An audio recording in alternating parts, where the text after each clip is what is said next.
Olá, meu nome é Vinícius Milani Budel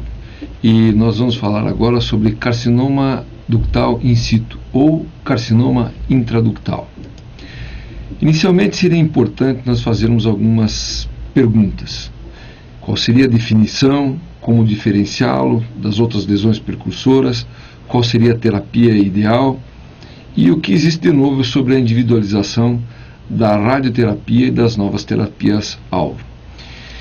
Inicialmente, a definição de carcinoma ductal in situ é que trata-se de um grupo heterogêneo de lesões neoplásicas que ficam confinados aos ductos e, mesmo nesse confinamento intraductal, elas diferem entre si em sua aparência histológica, tanto quanto o seu potencial biológico, ou de recidiva ou de invasão para o carcinoma ductal invasor. Então, o primeiro objetivo da terapia do carcinoma ductal in situ seria de impedir a ocorrência de um câncer de mama invasivo. E os objetivos indispensáveis seria buscar um bom resultado estético e funcional com uma cirurgia tão conservadora quanto possível e, com isso, também minimizar a morbidade do tratamento. Entretanto, isso nos coloca dentro de um dilema de sobrevida, uma vez que o tratamento radical impõe muita baixa recidiva. Nós temos uma recidiva de 1% quando fazemos um tratamento de mastectomia, isso ao longo de 10, 15 anos, e quando nós fazemos um tratamento conservador, nós podemos ter índice que vai de 0,5% a 1% ao ano, na dependência, evidentemente, dessas manifestações biológicas de cada lesão. Do ponto de vista epidemiológico, o diagnóstico vem aumentando de forma importante. Nos Estados Unidos, nós vemos hoje o quarto tumor mais diagnosticado. Ele é 25% de todos os diagnósticos de câncer de mama nos Estados Unidos e o quarto mais diagnosticado entre todos os outros tumores. Ele é incomum entre mulheres com menos de 30 anos e a diferença que existe entre mulheres de 40 a 50 anos é de 0,6 para cada 1.000, enquanto que as mulheres entre 70 e 84 anos, elas apresentam um índice de 1,3 para cada 1.000 mulheres. Então, o risco de desenvolvimento de metástase é muito pequeno, ele é raro e ele ocorre menos do que 1%. Trata-se, portanto, de uma lesão que ocorre mais na idade adulta, na idade mais idosa, e nós podemos observar um índice de cura muito importante. Então, os pacientes de faixa etária mais avançada podem ter mais índice de cura que os pacientes de faixa etária mais jovem. Os fatores de risco para o carcinoma ductal in situ e câncer de mama invasivo são semelhantes, bem como eles não diferem do componente de outras síndromes, como, por exemplo, a síndrome de mama e ovário, definida nas mutações dos genes BRCA1 e BRCA2, similares àqueles do câncer de mama invasivo. As suas formas de apresentação e o seu diagnóstico diferencial com relação ao carcinoma lobular invasor, é importante observar que o carcinoma ductal in situ pode ter manifestações radiográficas e ocasionalmente lesões palpáveis, enquanto que o carcinoma lobular in situ, de modo geral, nós não observamos alterações imaginológicas ou radiológicas. Eles são muito mais multifocais e achados incidentais. A predominância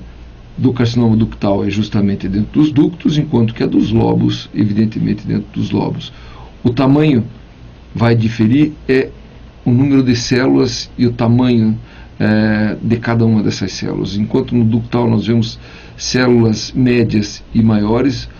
no carcinoma lobular nós vemos células menores. E os modelos relacionados ao carcinoma ductal é muito mais o cribiforme, o micropapilar, o papilar, ou o tumor sólido, ou mesmo comedocarcinoma, aqueles que apresentam área de necrose, enquanto que os tumores lobulares são muito mais sólidos. Nós observamos muito mais calcificações nos carcinomas ductais do que nos lobulares. E o risco de invasão é muito mais alto para os ductais do que para os lobulares, bem como o aparecimento ipsilateral é mais importante no carcinoma ductal do que no carcinoma lobular. Durante um longo período de tempo foi classificado os tipos de carcinoma in situ como baixo grau, alto grau e comedocarcinoma ou comedonecrose, nas formas anatômicas diferentes de apresentação. Exemplo é o que nós vemos, as formas descontínuas, os tumores de baixo grau, de modo geral, os micropapilares apresentavam pequenas alterações ao longo dos ductos, mas de forma descontínua, podendo chegar até distâncias entre 5 a 10 milímetros entre uma projeção e outra, enquanto que os tumores de alto grau apresentavam-se de formas mais contínuas e os tumores chamados comedocarcinoma apresentavam mais áreas de necrose central. Nós observamos aqui um tumor micropapilar, um cribiforme e um carcinoma ductal, intraductal apresentando área de comedonecrose. Isso também representa, de uma forma, a progressão e invasão dessas lesões que normalmente se inicia a partir do epitélio ductal normal, se transformando em hiperplasia atípica, logo em seguida em carcinoma in situ, aqui representado por essas duas formas papilares, e logo a área de necrose, os tumores mais agressivos, depois os invasivos e então a metástase. Isso seria a forma de progressão e invasão dos tumores, a história natural do carcinoma. E elas vêm desde o início, a partir do epitélio normal, se transformando então em hiperplasia ductal, e essa perda da heterozigose poderia levar então, já a partir da hiperplasia ductal atípica, em tumores com carcinomas ductais in situ, com perdas menores dessa heterozigose, em tumores de baixo grau, e esses tumores de baixo grau in situ transformariam-se então em tumores tubulares, lobulares ou ductais invasores tipo G1, enquanto que os que têm perda de heterozigose intermediária dariam os tumores ductais intermediários, ductais invasivos tipo G2 ou G3, enquanto que os tumores de alto grau, que poderiam vir diretamente do epitélio normal e se transformarem então em tumores de mais alto grau e se transformariam então em tumores mais invasivos, mais anaplásicos, que nós conhecemos como os mal diferenciados, os G3. E essas características biológicas podem ser representadas em tumores de baixo grau e de alto grau pela característica de divisão, pelo índice de proliferação celular, que é muito mais baixo nos carcinomas de baixo grau do que nos de alto grau, bem como a presença do receptor de estrogênio, que é muito mais frequente nos tumores de baixo grau, assim como menor frequência nos tumores de alto grau. Também a presença do marcador HER2, ela é menor nos de baixo grau em relação aos de alto grau, bem como a expressão da proteína P53, em menor frequência nos tumores de baixo grau em relação aos de alto grau. A história natural desses tumores in situ localizados, apesar de serem tumores muito mais indolentes e tumores de bom prognóstico, eles podem evoluir, como nós estamos vendo nessa série de estudos aqui, com intervalos bastante longos de avaliações, de tumores onde não houve tratamento algum e a evolução em percentuais para carcinoma invasor. Então nós vemos aqui uma série de 15 de Rosen com 53% de invasão, com 24 anos de follow-up, de observação. É muito importante salientar também que uma grande parte da população, sobretudo pacientes acima de 65 anos de idade, podem apresentar 10 a 15% de achados incidentais em biópsias, isto é, esses tumores já existiam nessas pacientes ao longo dos anos sem ter qualquer manifestação, isto é, provavelmente seriam pacientes que teriam óbitos sem manifestação nenhuma da doença. Mas, quando diagnosticado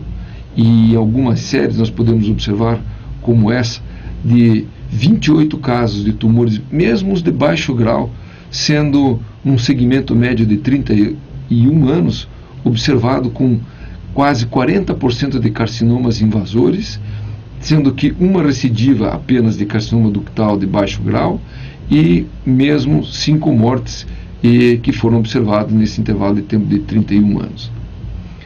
De modo geral, nós observamos que o carcinoma in situ é o carcinoma que está cada vez mais sendo diagnosticado ao longo desses anos, enquanto que nós observamos no resto do mundo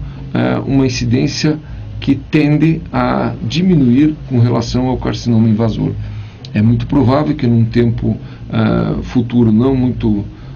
longínquo, não muito distante, nós possamos encontrar essas duas curvas, ou então nos aproximarmos o máximo possível, haja visto a evolução das novas imagens e dos novos métodos de diagnóstico precoce. Isso é muito mais observado nas pacientes de mais idades. Nós podemos ver nesse gráfico o desenvolvimento do câncer em relação às diferentes faixas etárias, assim como a possibilidade de cura através do tratamento, uma vez feito o diagnóstico precoce,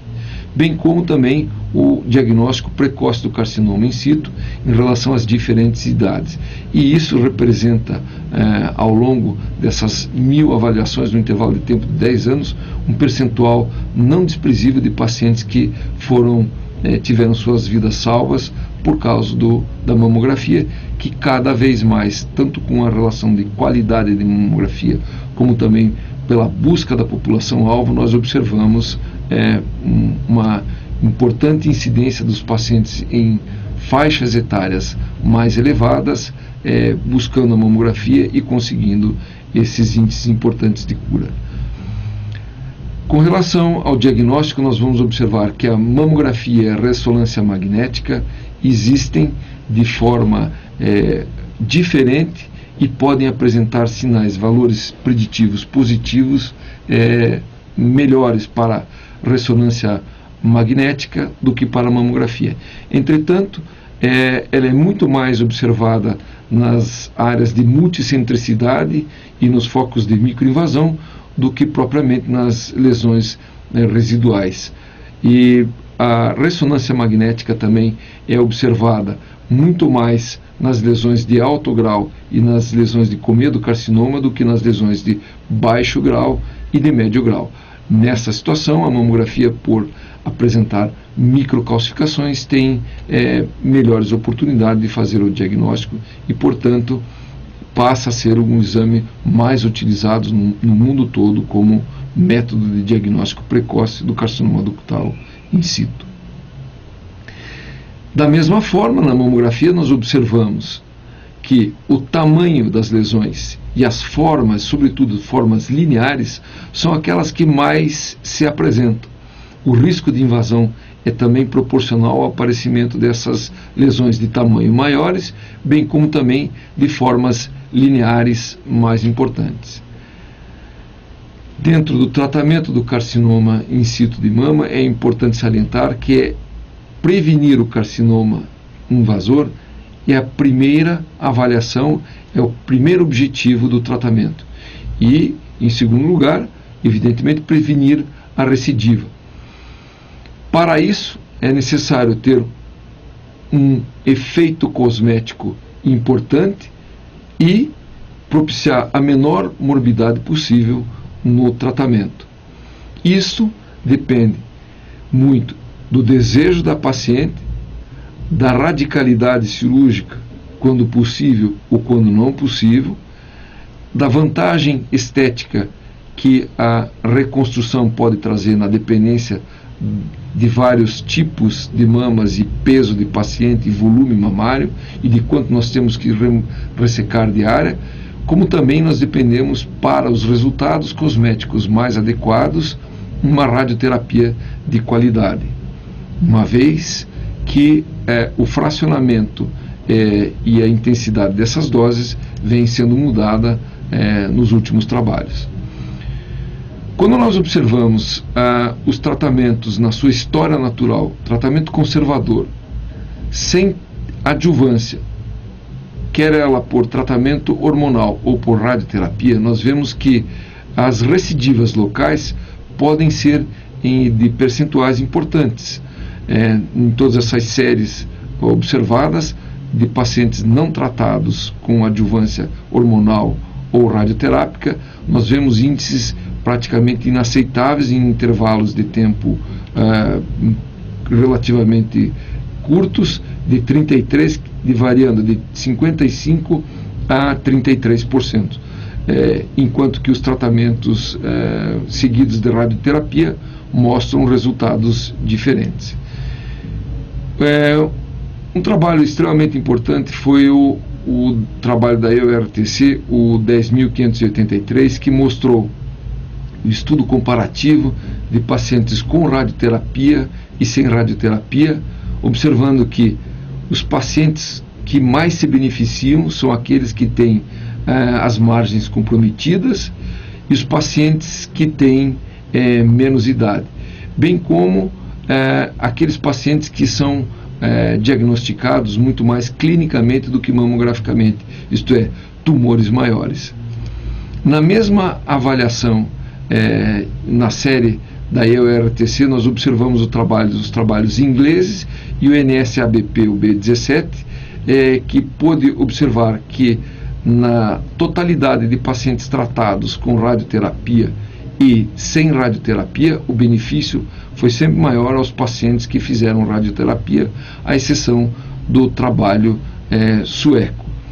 que observou uma quantidade não significante entre os pacientes tratados com radioterapia e sem radioterapia. E quando nós observamos detalhes maiores desses trabalhos, nós vamos observar que os pacientes de alto risco são aqueles que se beneficiam mais, isto é, aqueles pacientes que apresentam lesões mais tipo comendo e de menor idade. Esses são os pacientes que mais se beneficiam com o tratamento radioterápico quando instituímos a elas o tratamento conservador. Durante um longo período de tempo, nós utilizamos como critério para a avaliação de tumores de baixo grau ou de alto grau os critérios de Van Nuys, que eram baseados no tamanho da lesão, no comprometimento das margens e no grau nuclear, bem como a idade do paciente. Quanto mais idosa era essa paciente, quanto menor o grau nuclear, quanto maior era a margem e quanto menor era o tumor, menor era o score desses pacientes, e nesta ocasião foi proposto cirurgias mais conservadoras e, ao contrário, pacientes com altos índices dado pelo tamanho maior do tumor, margens mais comprometidas e graus nucleares mal diferenciados e pouca idade, esses pacientes eram então submetidos ao tratamento de mastectomia. Entretanto, uma avaliação de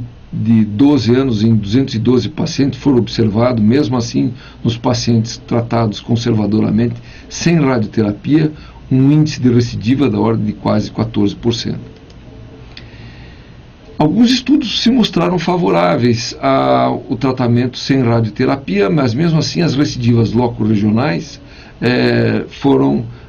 importantes, chegando a uma avaliação de segmento de 3,6 em 12% de recidiva loco-regional. Apenas tumorectomia para carcinoma in situ, isso seria possível? Os estudos do Dana-Farber, da Harvard Cancer Center, mostrou um estudo prospectivo onde foram observados pacientes G1 com tumores menores do que 2,5 centímetros e com margem menor do que 10 milímetros, e que esse estudo teve que ser interrompido, mesmo com uma meta de 200 pacientes, foi com um número de 157 pacientes interrompido pelo causa do alto índice de recidiva local. Um segmento médio de 40 meses mostrou que 13 pacientes tiveram recidiva local e desses 9 foram carcinoma invasivo, correspondendo então a um intervalo de tempo de 5 anos de 12% de recidiva local, com índice de 2,5% por paciente por ano. Foram índices inaceitáveis e, portanto, o tratamento cirúrgico conservador não seguido de radioterapia passou a não ter a mesma recomendação. Então, para quais pacientes nós poderíamos apenas fazer o tratamento cirúrgico conservador sem ser seguido de radioterapia? Seriam então em pacientes muito selecionados em relação à idade, com incisão ampla, isto é, com margens maiores do que 1 centímetro, tumores de baixo grau e com possibilidade de observação ao longo desse tempo. E o que existe de novo com relação à radioterapia? A radioterapia hiperfracionada tem mostrado 2 clinical trials importantes com relação à sobrevida e com relação à recidiva desses pacientes, mas que merecem estudos randomizados fase 3, e esses 2 trabalhos têm mostrado que pacientes com carcinoma ductal in situ podem se favorecerem desses tratamentos hiperfracionados, uma vez que a radioterapia pode, nesses pacientes que têm uma expectativa de vida muito longa, oferecer então efeitos secundários indesejados e que poderiam ser beneficiados pelo hiperfracionamento. Com relação ao tratamento sistêmico, o tratamento hormonal, o NSABP B24 fez um segmento de 1.800 pacientes submetidos à cirurgia conservadora e radioterapia e mostrou que num segmento de 10 anos havia sim uma importante probabilidade de melhora, de ganho aos pacientes recebendo tamoxifeno com carcinoma invasor. Entretanto, o mesmo efeito para o carcinoma ductal in situ não foi observado. Por outro lado, o carcinoma contralateral mostrou uma tendência. Logo em seguida essa análise, quando foram observados os tumores hormonodependentes e os tumores não hormonodependentes, houve sim uma importante significância de sobrevida dos pacientes que receberam tamoxifeno em relação aos pacientes que receberam apenas o placebo, observando que pacientes receptores de estrógeno positivo têm maior probabilidade de responder ao tratamento com o tamoxifeno. E a mesma relação quando o paciente recebe tamoxifeno associado à radioterapia. Vários outros trials mostraram um benefício maior aos pacientes que receberam o uso do tamoxifeno, mesmo associado à radioterapia. No estudo inglês, observou-se que havia uma tendência nos pacientes com carcinoma ductal in situ e quando o tamoxifeno foi comparado ao placebo, mas foi observado também uma importante tendência aos tumores contralateral. E quando esses trabalhos ingleses e o NSABP foram comparados uns aos outros, foi observado que pacientes mais jovens foram incluídos nesses estudos ingleses, enquanto que pacientes mais idosos foram colocados no NSABP, o B24. Com relação a linfonodo sentinela, a pergunta é: devemos fazer o linfonodo sentinela em pacientes com carcinoma ductal in situ? Todas essas séries de casos mostram que quando o linfonodo sentinela é observado como positivo no carcinoma ductal in situ, ele é muito baixo, ele é não significante em relação ao aparecimento. E ele é observado nas situações onde tem o alto grau ou quando aparece o carcinoma microinvasor. E com relação ao restante da axila, de modo geral, ele não é observado. Esta série de 854 pacientes observou apenas 12 linfonodos positivos, sendo que desses 12 linfonodos, apenas 7% tinham micrometástases, enquanto apenas 5 tinham 5 macrometástases, correspondendo então esses 12 linfonodos a 1,4% de todas as avaliações de linfonodo sentinela. Então, nessas 11 dissecções axilares que ocorreram, nenhum outro linfonodo sentinela foi observado como positivo, ao ponto de sugerir, então, que a não recomendação para o carcinoma ductal in situ, exceto nas situações de alto risco de pacientes submetidos, então, a lesões, a ressecções extensas, ou nos casos de mastectomia, quando os tumores são multifocais e multicêntricos, multifocais maior do que 3 centímetros e multicêntricos, isto é, albergando mais do que um quadrante. A ASCO usou, então, dentro das suas recomendações, dentro dos seus guidelines, o ano passado, uma recomendação que para pacientes que vão fazer cirurgia com carcinoma ductal in situ, o linfonodo sentinela fosse utilizado apenas para os pacientes que fossem fazer, então, a mastectomia radical, pela possibilidade de se encontrar um carcinoma microinvasor na sequência, mas não aqueles que fazem cirurgia conservadora. No caso de um tratamento conservador, quando nós observamos a situação de microinvasão, a recomendação é que nós possamos voltar ao linfonodo sentinela num segundo tempo cirúrgico. E com relação ao HER2, de relevante fator prognóstico, sem dúvida, para o carcinoma intraductal, o carcinoma ductal invasor, porém ainda não foi adequadamente avaliado a sua relação com o carcinoma ductal in situ. Nós sabemos que, se por um lado ele existe em maior proporção quando nós encontramos tumores de mais alto grau, e notavelmente nos comedos carcinoma, mas como prognóstico e como relação importante ainda não foi avaliado em trials mais importantes. O NCCN, como guideline da visão deste ano, de 2012, conclui que sua pesquisa não altera a estratégia do tratamento, sua pesquisa não deve ser determinada. E com relação ao tratamento sistêmico, pesquisas ainda não publicadas com relação à avaliação de anastrozol e tamoxifeno, tanto no NSABP B5 quanto no IBIS-2,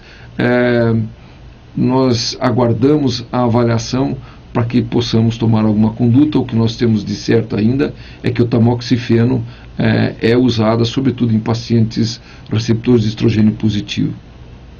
O trastuzumab está sendo investigado no NSABP, o B42, notavelmente em pacientes com radioterapia, usando ou não 2 ciclos de trastuzumab. É necessário a abertura desses trabalhos para que nós possamos observar os resultados. Mesmo dentro dos guidelines da NCCN de 2012, o tamoxifeno deve ser então considerado como uma estratégia de redução de risco para a recorrência em mulheres que apresentam receptores de estrogênio positivos tratados com cirurgia conservadoras, com ou sem radioterapia, na dosagem de 20 mg por dia, no intervalo de tempo de 5 anos. Já a recomendação para pacientes receptores de estrogênio negativo mostra nesse guideline que o seu benefício é desconhecido. Em conclusão, o carcinoma ductal in situ deve ser individualizado. Para cada paciente, na sua dependência de idade, de extensão da lesão, de localização, do grau nuclear, dos índices de proliferação, da quantidade de imunofenotipia que esses pacientes podem apresentar e da área de comedo-necrose, os tratamentos têm que ser individualizados em relação tanto ao seu prognóstico quanto ao hospedeiro. Os pacientes mais jovens devem, de modo geral, seguir radioterapia, enquanto que aqueles pacientes mais idosos com tumores mais G1, tumores mais baixo grau, podem, em situações especiais, serem tratados com cirurgias conservadoras, sem que obrigatoriamente tenham que ser submetidos ao tratamento radioterápico. E o tratamento conservador, então, tem que ter uma avaliação das margens de forma muito atenciosa, porque a recidiva dessas lesões está diretamente ligada à exiguidade dessas margens. E pacientes com idade avançada, sobretudo acima de 65 anos, com carcinoma ductal in situ, já tem várias séries mostrando que esses pacientes acabam morrendo muito mais de infarto ou de outras doenças arteriais ou vasculares do que propriamente de carcinoma, e a relação de mortalidade nessa situação é muito importante. E que o uso do tamoxifeno em pacientes receptores de estrogênio positivo tem a sua recomendação importante.